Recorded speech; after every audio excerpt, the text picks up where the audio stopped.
Hi friends, அனைவருக்கும் இனிய புத்தாண்டு நல்வாழ்த்துக்கள். இன்றைக்கி இந்த புத்தாண்டில் ஸ்வீட் ரெசிபியோடு நான் தொடங்க போகிறேன். கேசரி வாங்க ஃப்ரெண்ட்ஸ், எப்படி பண்ணலாம்னு சொல்லி பார்க்கலாம். இப்போ ஒரு கடாயில் 4 டீஸ்பூன் அளவுக்கு நம்ம நெய் சேர்த்துக்கலாம். தேவையான அளவு நெய் சேர்த்துக்கோங்க. வாசனை இல்லாத எண்ணெய் ஒரு 4 டீஸ்பூன் அளவுக்கு சேர்த்துக்கலாம். இப்போ எண்ணெய் நல்லா சூடாகட்டும்.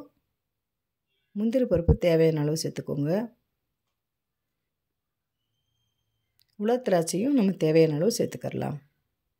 இப்போ நல்லா பொரிஞ்சு வரட்டும். இப்போ பார்த்தீங்கன்னா நல்லா பொரிஞ்சிருச்சு.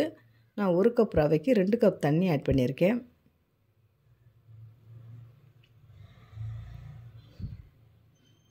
ஸ்வீட்டு தன்மை எடுத்து கொடுக்குறதுக்காண்டி ஒரு பிஞ்சளவு உப்பு சேர்த்துக்கலாம். ஃபுட் கலர் பவுடர் கொஞ்சோண்டு சேர்த்துக்கோங்க. ஏலக்காவும் வாசனைக்கு சேர்த்துக்கலாம். இப்போ பார்த்தீங்கன்னா நல்லா கொதி வந்துருச்சு. இப்போ 1 கப் ரவையை சேர்த்துடலாம்.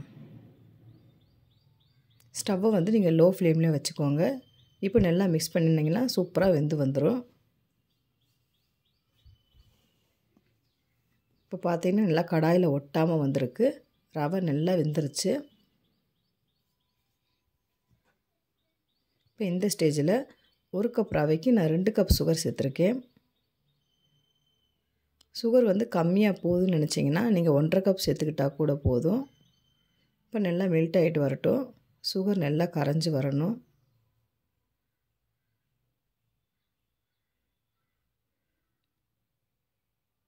இப்போ 2 டீஸ்பூன் அளவுக்கு நெய் சேர்த்துக்கலாம்.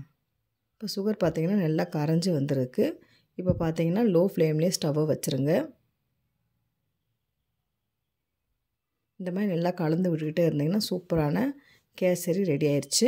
இப்போ வேற ஒரு தட்டில் மாற்றிக்கிடலாம்.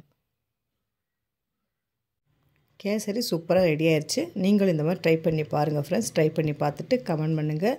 அனைவருக்கும் இனிய புத்தாண்டு நல்வாழ்த்துக்கள். உங்களை நான் வேறு வீடியோவில் சந்திக்கிறேன். பாய். தேங்க்ஸ் ஃபார் வாட்சிங்.